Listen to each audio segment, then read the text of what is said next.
महारानी, हमें विश्वास है कि आप हमारे लिए कोई शुभ समाचार लाई होंगी। ये कैसे संभव है कि महाराज ने हमारी महारानी की बात को टाल दिया हो? हे महारानी, बताइए महाराज ने क्या कहा? उन्हें हमारे ऊपर दया आई? बहनों, मुझे बहुत दुख है कि आपको सुनाने के लिए मेरे पास कोई भी सुखद समाचार नहीं है। मेरी झोली में आपको देने के लिए कुछ भी नहीं है। आप तो महारानी हैं, आप भी हमें न्याय नहीं दिला सकी। मुझे दुख है, मैं महारानी होकर भी आप ही की तरह विवश हूँ। आज मुझे ज्ञात हुआ कि स्त्री महारानी होकर भी केवल स्त्री होती है जिसकी याचना को ठुकराया जा सकता है। मुझे क्षमा कर देना, मैं आप लोगों के लिए कुछ नहीं कर सकी, कुछ भी नहीं।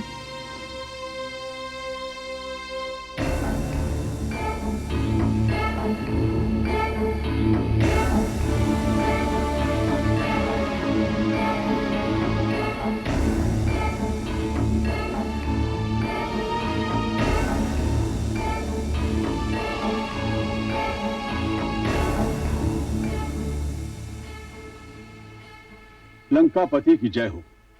ये ऋषिगण हैं। इनका अपराध यह है कि इन्होंने यज्ञ तो किया किंतु यज्ञ का कर नहीं दिया। कर नहीं दिया? क्यों नहीं दिया? इन दुष्टों का कहना है कि ये ऋषि हैं, आचार्य हैं, विद्वान हैं, धन प्राप्ति का कोई साधन नहीं है इनके पास। क्या ये सत्य है? ये सर्वथा सत्य है लंकेश। हमारे पास स्वर्ण मुद्राएं नहीं हैं, हम कर देने के योग्य नहीं हैं। तो फिर बंद करो ये आडंबर, जिसे तुम यज्ञ कहकर पुकारते हो, बंद करो। परंतु ये तो हमारा धर्म है। मुझे तुम्हारे धर्म से नहीं, अपने कर से रुचि है। यदि तुम कर नहीं दे सकते तो तुम्हें दंड मिलेगा। आप राजा हैं, दंड देने का अधिकार है आपको। अधिक आज्ञा लंकेश।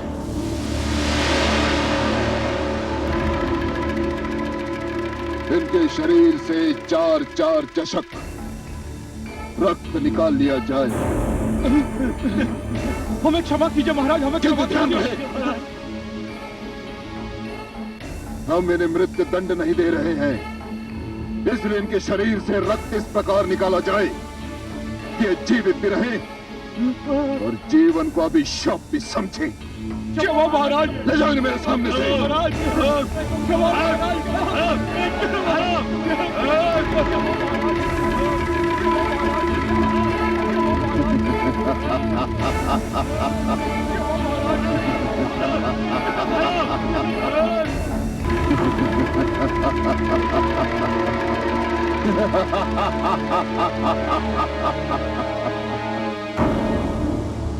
मैं इन यज्ञ करने वाले ऋषियों को एक दिन में नहीं मारूंगा, इतनी सरलता से नहीं मारूंगा।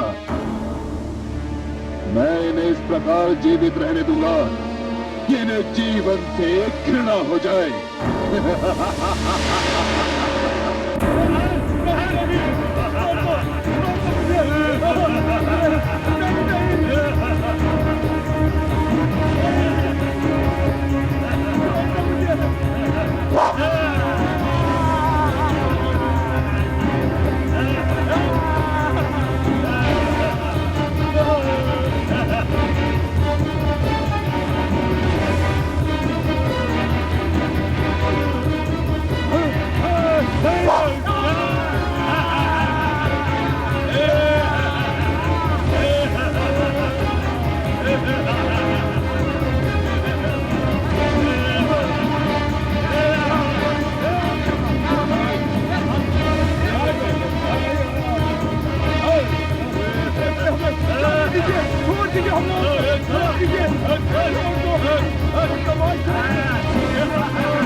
हे कमल नयन, ये तो घोर अन्याय हो रहा है।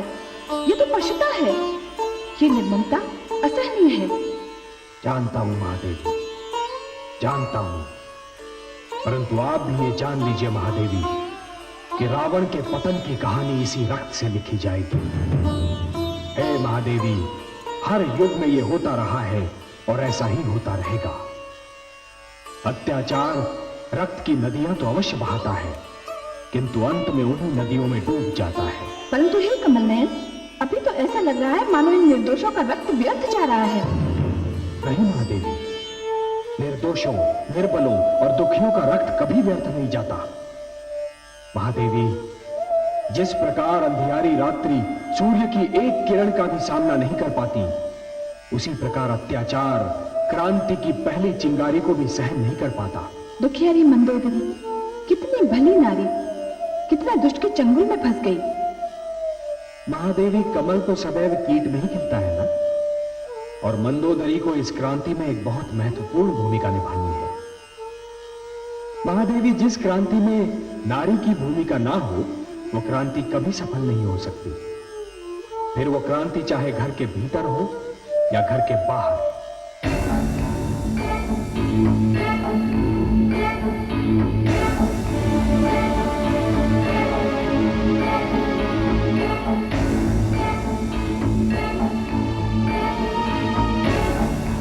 लंकापति की जय हो।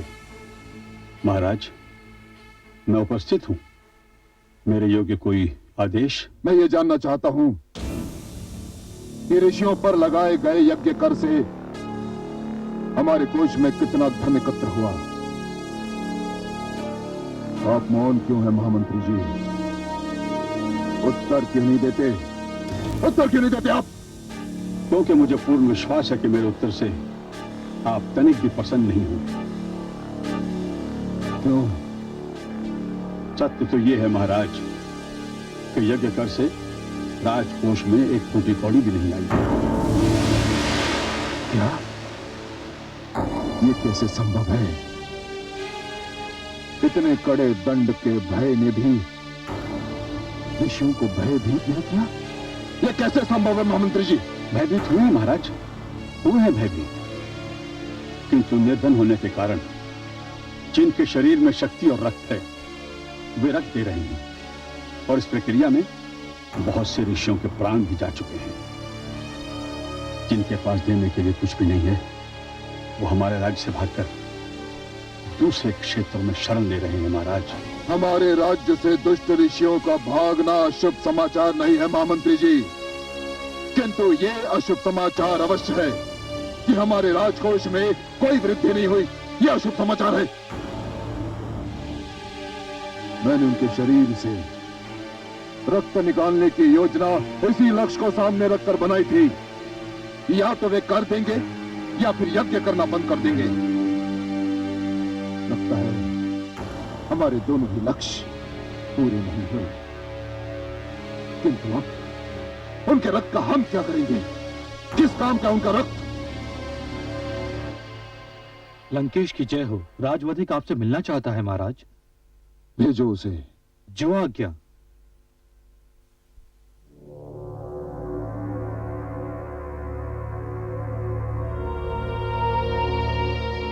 महान सम्राट रावण की जय हो। मेरे पास आने का कारण बताओ। महाराज, ऋषियों के शरीर से निकाला हुआ रक्त इतनी बड़ी मात्रा में एकत्र हो गया है कि समस्त वातावरण के दूषित हो जाने का भय है। राजवैद्य ने चेतावनी दी है कि रक्त राज्य सीमाओं से बाहर ना निकाला गया तो सारे राज्य में महामारी फैल जाने का भय है महाराज।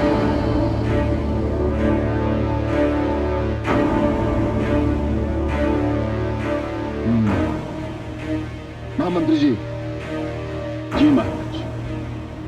ऋषियों के रक्त को कागरों में भर लिया जाए और सेनापति को आदेश दीजिए कि वो सैनिकों से कहे इस रथ को हमारी राज्य सीमा के बाहर फेंकाए। जो आज्ञा महाराज। ठहरिए, और सेनापति से यह भी कहिएगा कि सारा कार्य रात्रि के अंधेरे में होना चाहिए, क्योंकि मैं नहीं चाहता कि किसी को पता चले कि यह कार्य कब हुआ, किसने किया।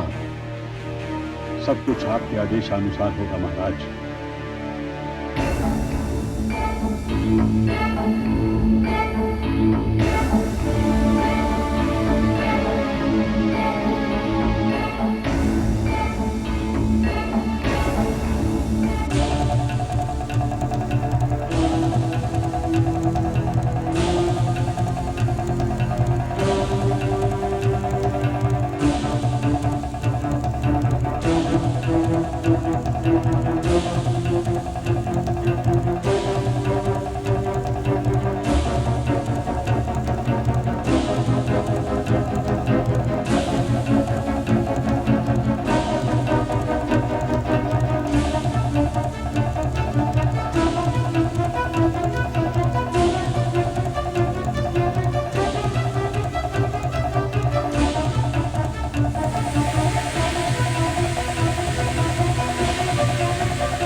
अरे ये तो रक्त है।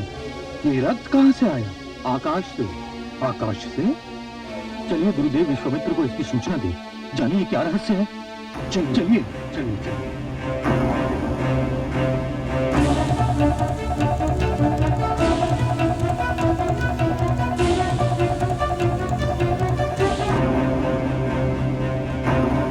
गुरुदेव गुरुदेव गुरुदेव, क्या हुआ? सब कुशल तो है? गुरुदेव, हम सब तपस्या में लीन थे। हमारे शरीर पर और आसपास की भूमि पर कुछ छींटे गिरे। हमने देखा तो वो रक्त की बूंदें थी गुरुदेव। क्या रक्त की बूंदें? चलिए देखते हैं। आइए गुरुदेव।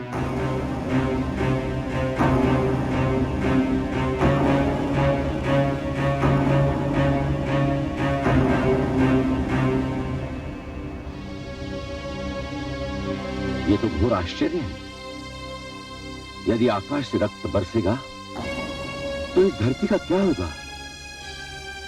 अवश्य ही इस धरती पर कोई प्रकोप टूटने वाला है।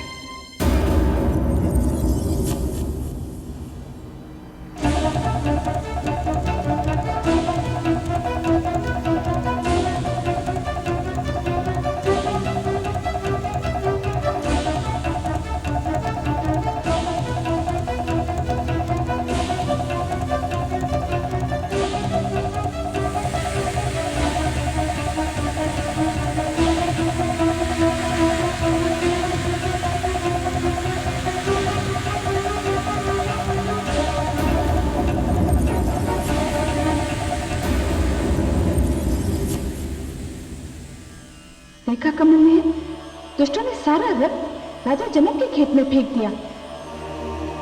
राजा जनक के राज्य में भयंकर अकाल पड़ने वाला है महादेवी। क्यों कमल नयन?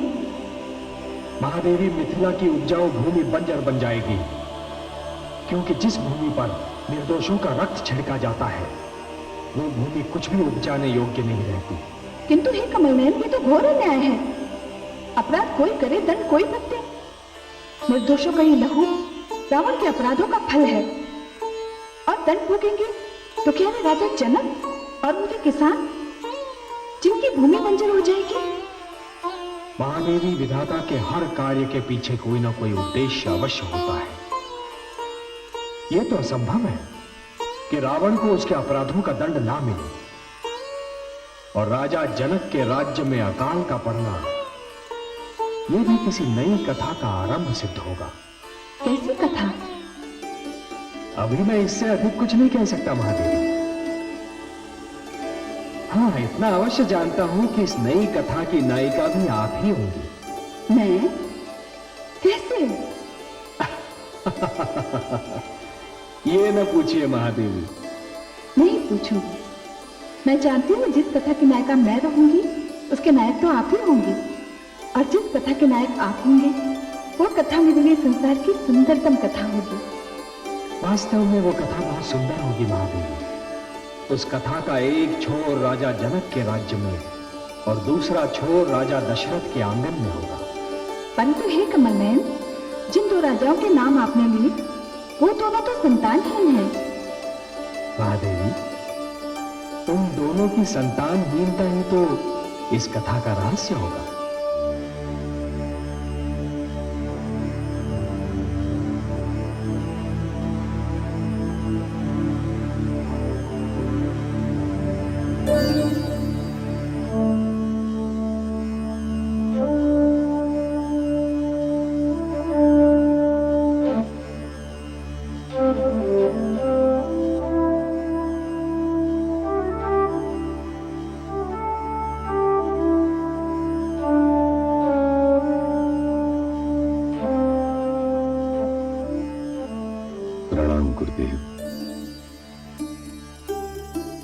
यशस्वी भव। कैसे कष्ट किया राजन? बिल्कुल गुरु, मैं सर्वथा हताश और निराश हो चुका हूं। निराश? किससे? स्वयं से, संसार से और ईश्वर से भी। हे प्रभु, हे प्रभु, ईश्वर से निराश? ये तो पाप है राजन। उसके भेद कोई नहीं जानता। कैसे निराश ना हो गुरुदेव? पहले कौशल्या, फिर सुमित्रा और अब कैकेयी। 3 पत्नियों के होते हुए भी मेरे घर का आंगन सूना पड़ा है। राजन, संतानोत्पत्ति पत्नियों की संख्या पर निर्भर नहीं करती।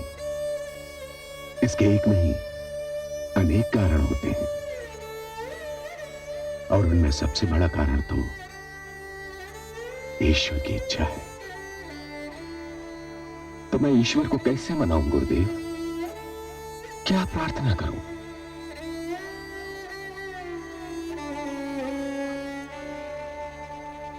चिंता मत कीजिए राजन, हर कार्य का एक समय होता है, और अब वो समय आ गया है। मैं आपके घर में संतान की उत्पत्ति के लिए पुत्र का मेष्टि यज्ञ करूंगा, और उसके उपरांत यह असंभव है कि आपके यहां संतान का जन्म ना हो। तो गुरुदेव, ये यज्ञ मैं पहले भी कर सकता था, किंतु मुझे उचित समय की प्रतीक्षा थी। निश्चिंत होकर जाइए राजन, यज्ञ की तैयारी कीजिए। जो आज्ञा गुरुदेव। प्रणाम गुरुदेव। यशस्वी भाव।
क्या बात है?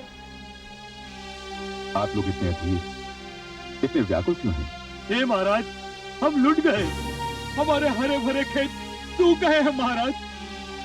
महाराज, हमारी उपजाऊ धरती देखते ही देखते बंजर हो गई है महाराज। हे महाराज, सारे ताल तलैया, कुएं झरने सूख गए हैं। दूर दूर तक पानी दिखाई नहीं देता महाराज। हमारे पशु पक्षी भूख प्यास से तड़प तड़प कर मर चुके हैं महाराज। हे महाराज, हमारे घर में अन्न का एक दाना भी नहीं है। हमारे बच्चे भूख से पिलक रहे हैं महाराज, भूख से पिलक रहे हैं। महामंत्री जी, आज्ञा माना, कोषाध्यक्ष को आदेश दिया जाए कि कोषागार का मुख खोल दिया जाए। यदि अकाल के कारण हमारे राज्य में मृत्यु की एक भी घटना हुई तो उसके लिए सभी कर्मचारियों को उत्तरदायी माना जाएगा। अकाल से पीड़ित प्रजा को जी खोलकर धन दिया जाए, भले ही इससे हमारा समस्त राजकोष रिक्त क्यों ना हो जाए। राजन,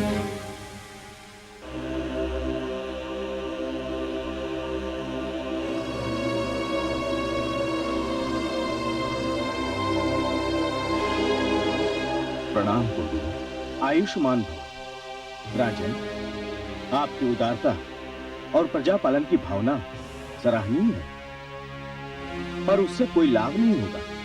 क्यों गुरुदेव? क्योंकि यह प्रकृति का प्रकोप नहीं है, इसका कारण कुछ और ही है। आपका राजकोष वास्तव में रिक्त हो जाएगा, पर धरती की कोख हरी नहीं होगी। इसके लिए तो आपको कुछ और ही करना होगा। क्या करना होगा गुरुदेव? मैं अपनी पीड़ित प्रजा को इस अकाल से बचाने के लिए कुछ भी करने के लिए तैयार हूं। कृपया मुझे शीघ्र बताएं गुरुदेव कि मैं क्या करूं। इस विपदा को टालने के लिए साधारण किसान की भांति स्वयं आपको हल जोतना होगा। धरती की जुताई, बुआई और गुड़ाई करनी होगी। मुझे स्वीकार है गुरुदेव। मेरी तो प्रजा ही किसान है, और किसानों का राजा होकर भला मुझे स्वयं हल चलाने में क्या आपत्ति हो सकती है?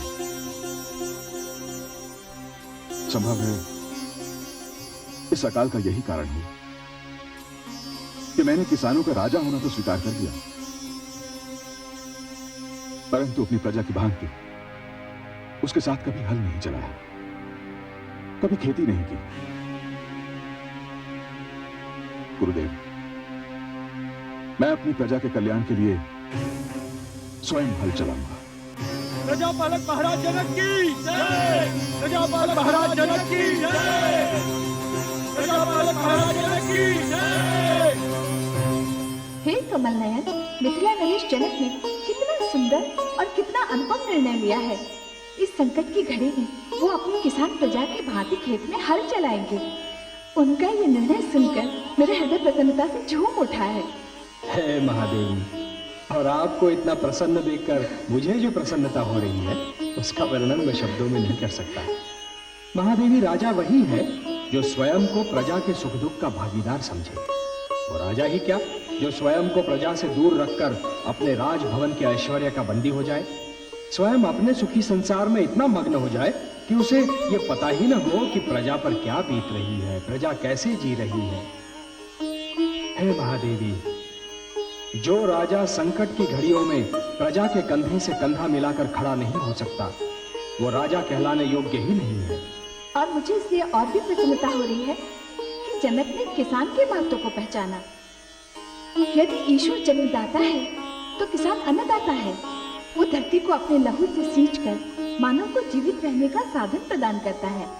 सर्वथा सत्य है महादेवी, किसान धरती पर ईश्वर का सहायक होता है। परंतु इससे भी बड़ा एक सत्य और है महादेवी, कि एक राजा तो केवल अपनी प्रजा का पालक होता है, परंतु एक किसान सारी मानवता का पालक होता है। इसलिए हे महादेवी, राजा जनक का हल थामना उनका गौरव कम नहीं करता, बल्कि उसमें और भी वृद्धि करता है। हे कमल नयन, मेरे मन में राजा जनक के प्रति अपार स्नेह और आदर भाव का सागर उमड़ने लगा है। न जाने इसका क्या कारण है। महादेवी, कारण के बिना किसी रहस्य का अस्तित्व संभव ही नहीं है।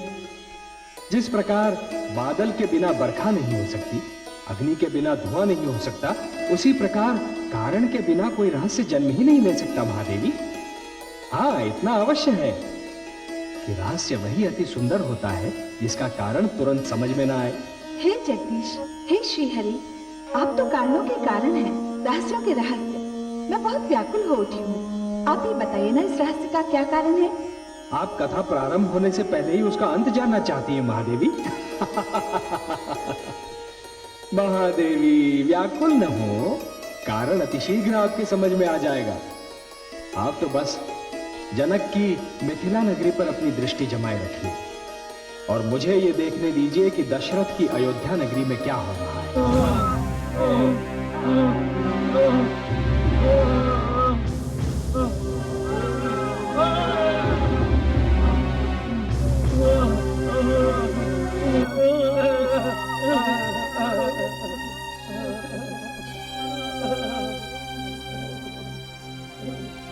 शांत हो जाइए, क्या हुआ? हे ऋषिवर, दुष्ट रावण ने हमारा जीवन अजीर्ण कर दिया था। बहुत से ऋषि यज्ञ करने के कारण मारे गए। हम किसी प्रकार अपने प्राण बचाकर यहाँ आए हैं। कुछ उपाय कीजिए ऋषिवर। धीरज धरिए ऋषिगण, यहाँ आपको कोई भय नहीं। और कितने ऋषि हैं जो अब भी लंका में हैं? उनकी संख्या का कोई अनुमान नहीं, वे अनेक हैं। न जाने दुष्ट रावण उनमें से कितनों के प्राण लेगा। कोई उपाय कीजिए ऋषिवर, कोई उपाय कीजिए। उपाय? इसका उपाय केवल देवर्षि नारद ही कर सकते हैं। नारायण नारायण, मुझे स्मरण किया ऋषिवर। अरे, आप लोगों की दशा तो बिना कुछ कहे ही अत्याचार की पूरी परिभाषा बता रही है। लंकापति रावण ने इन्हें इस दशा को पहुंचाया है, और यदि सूद न ली गई तो जो ऋषिगण लंका में रह गए हैं, एक एक करके उनका भी अंत हो जाएगा। इसलिए हे देवर्षि, हमारी आपसे ये विनती है कि आप श्री विष्णु से आग्रह करें कि वे इन ऋषियों के संकट का निवारण करने और दुष्ट रावण का नाश करने के लिए इस धरती पर अवतरित हों। होना तो यही चाहिए ऋषि विश्वामित्र, किंतु लक्ष्मी नारायण को मनाने के लिए बड़ी घोर तपस्या करनी होगी, और यह कार्य मैं नहीं कर सकता। आप क्यों नहीं कर सकते देवर्षि? कारण यह है श्रीमान कि मुझसे एक भूल हो गई। मैंने दक्ष के 10 सहस्त्र पुत्रों को दीक्षा देकर सन्यासी बना दिया, जिसके फलस्वरूप दक्ष ने मुझे श्राप दिया कि मैं किसी भी एक स्थान पर कुछ ही क्षण टिक सकता हूं। अब मैं क्या करूं? यदि मैं तपस्या आरंभ करता हूं तो मुझे उस स्थान को कुछ ही क्षणों में छोड़ना पड़ेगा, और भगवान श्री विष्णु को धरती लोक पर लाने के लिए कुछ ही क्षणों की तपस्या तो सर्वथा अपर्याप्त है। इसका समाधान है देवर्षि, और इसका केवल एक ही समाधान है। यदि ये समस्त ऋषि अपने जीवन में की हुई तपस्या का तपोबल आपको दे दें, तो आप एक लंबी तपस्या की क्रिया से बच जाएंगे। हे ऋषिगण, क्या आप इस त्याग के लिए तैयार हैं? ये तो हमारा सौभाग्य होगा।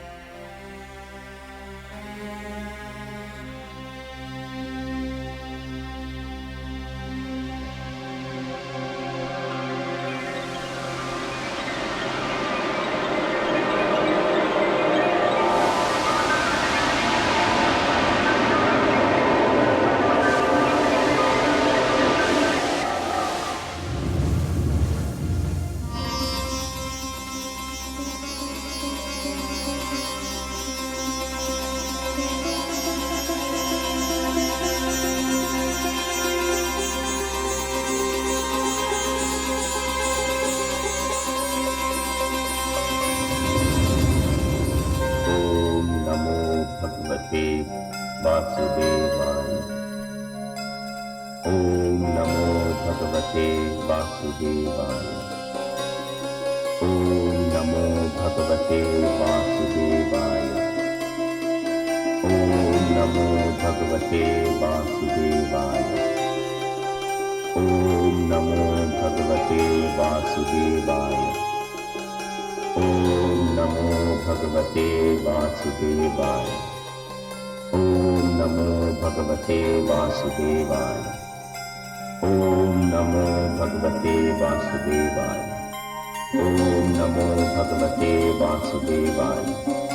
ओम नमो भगवते वासुदेवाय। ओम नमो भगवते वासुदेवाय। ओम नमो भगवते वासुदेवाय। ओम नमो भगवते वासुदेवाय। ओम नमो भगवते वासुदेवाय। ओम नमो भगवते वासुदेवाय। ओम नमो भगवते वासुदेवाय। ओम नमो भगवते वासुदेवाय। ओम नमो भगवते वासुदेवाय। ओम नमो भगवते वासुदेवाय। ओम नमो भगवते वासुदेवाय। ओम नमो भगवते वासुदेवाय। ओम नमो भगवते वासुदेवाय। ओम नमो भगवते वासुदेवाय।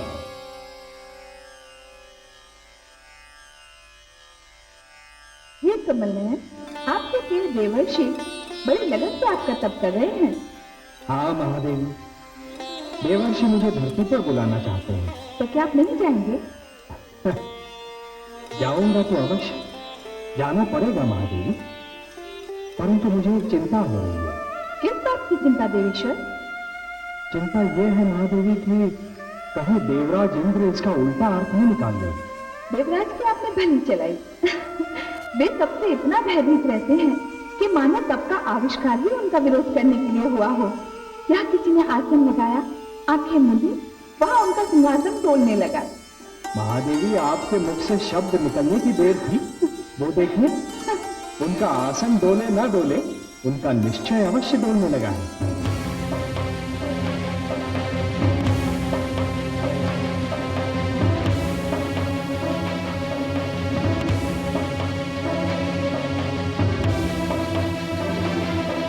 ये देवर्षि को क्या सूची?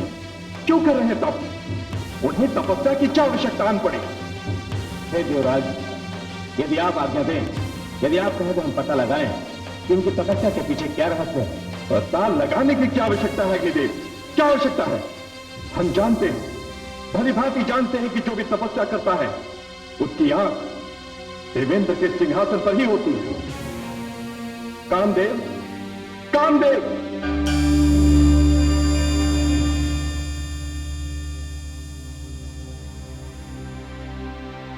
मैं उपस्थित हूं देवराज।